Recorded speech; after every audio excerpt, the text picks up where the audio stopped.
Joining me now is Democratic Congresswoman Jamie Raskin, Congressman Jamie Raskin, who serves on the Judiciary and Oversight Committees.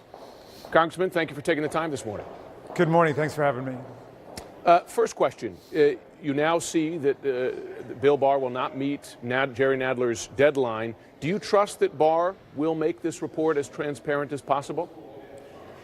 Well, the first thing is that we need to have the turned over in its entirety as quickly as possible, and certainly by the April 2nd deadline. I'm very disappointed to hear that the Attorney General is somehow wavering on that. They were able to come to a conclusion about the ultimate legal question raised about whether there was obstruction of justice overnight, and yet they're not able to actually just turn over the physical report to us within 1 week, and that's just not acceptable. Yeah. And I don't think there's anything that's going to be in there that's more damning or reprehensible than the administration's determination to throw 20 million people off health care this week. Mm-hmm. But we need to know what happened, and we need to correct the record, because all we have right now is that 4-page press release that the Attorney General put out at the beginning of the week.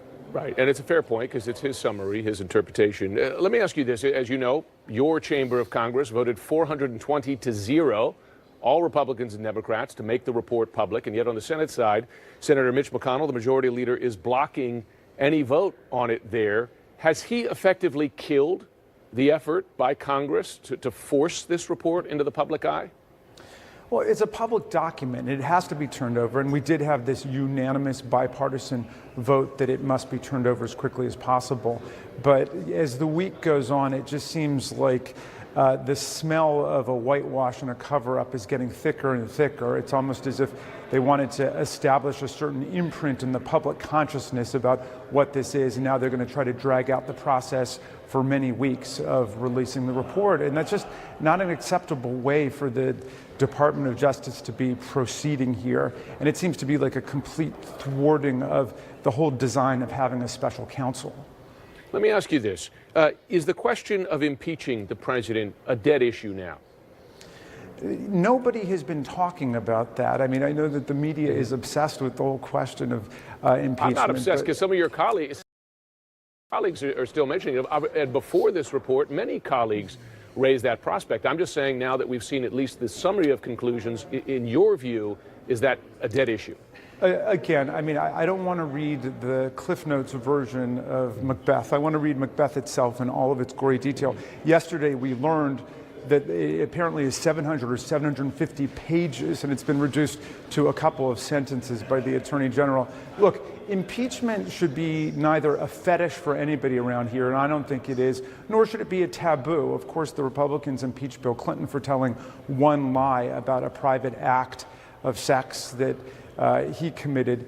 That is not going to be the standard that the Democrats ever use in Congress. We would only be looking to impeach a president, any president, for high crimes and misdemeanors like bribery or treason, offenses against the character of our republic. So it's part of the Constitution, and so we should neither spend all of our time obsessing about it, nor should we try to excise it from the Constitution. But we have a constitutional oversight function that's far broader than that. We've got to find out exactly what took place, and the public paid for that report. Give us the report.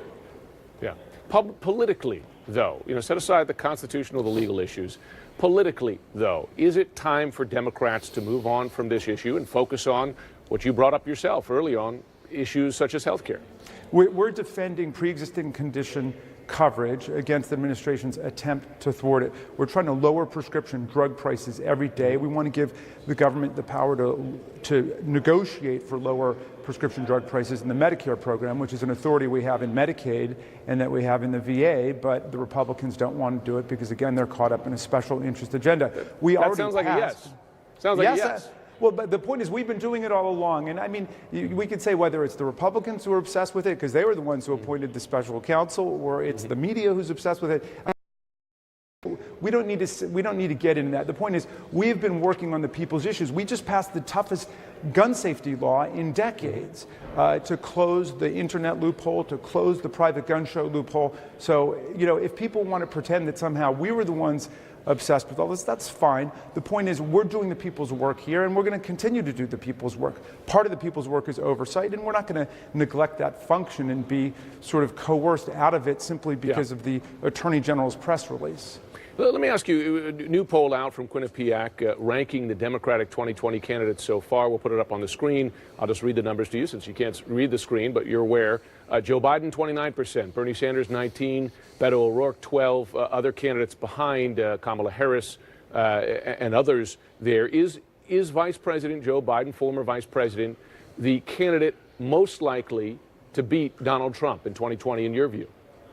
Gee, but I don't know the answer to that. He's a formidable candidate, and the field has astonishing strengths in it across the board. It reminds me of what happened in 2018, where everybody was saying the Democrats are disorganized, the Democrats are chaotic. In a lot of these congressional districts, we had 10 or 12 or 15 candidates. And you know what? We had our primaries, and we are an open party where everybody comes and says what they believe. And in the final analysis, we picked the best candidates across the country, and we won back the House of Representatives. We plan on doing the exact same thing in the Senate and with the White House. And we're not afraid of real democracy.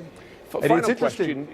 It's just on the Republican side, they're trying to drive out primary opposition to Donald Trump. I mean, they've become a party that operates like a religious cult. It's an amazing thing to watch.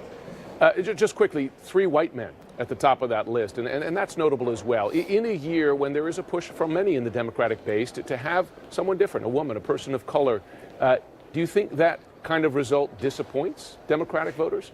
You raise a really interesting point, because one of the great points of pride for our party is that we now have over 100 women here in the House of Representatives. We've got this magnificent diversity that's reflected here, and our party's open to everybody. I don't think our party is opposed to white men being involved in politics. I certainly hope not. And we have lots of great progressive white male politicians who are doing a great job. I don't think anybody discriminates in one direction or the other, but we've got a robust field of fantastic diversity. I think we're going to come up